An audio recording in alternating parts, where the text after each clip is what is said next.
இப்போ உங்களோட கேள்வி என்ன அப்படின்னா, விஜய் வந்து முதலமைச்சர் பதவி ஏற்றதுக்கு அப்புறம், அவர் வந்து எல்லா எல்லா தலைவரையும் போய் ஏன் பார்க்குறாரு? அது அந்த அந்த பார்ப்பதற்கான தேவை இருக்கா? இல்லையா? அப்படிங்கிறது. கரெக்ட்டு தானா? ஓகே.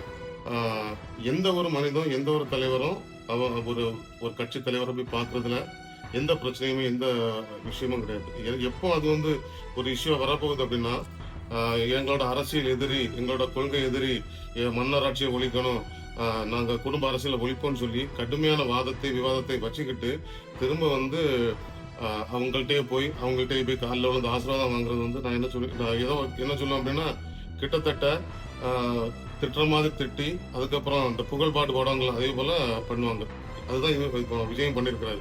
உங்களுக்கு நல்லா தெரியும், தேர்தலுக்கு முன்னால அண்ணன் சீமான் அவர்கள் தமிழின மரபு என்ன? ஒருவன் சந்தோஷமா இருக்கிற விஷயத்துல நம்ம பங்கெடுக்காட்டா கூட, ஒரு இறப்புல பங்கெடுக்கிறோம் அப்படிங்கிறது ஒரு மாண்பு. அப்படிப்பட்ட மாண்பை அவர் கடைபிடிக்கும் போதே ஒவ்வொருத்தரும் என்னென்ன சொன்னாங்க, 500 கோடி வாங்கிட்டாரு, 150 கோடி வாங்கிட்டாருன்னு சொன்னாங்க.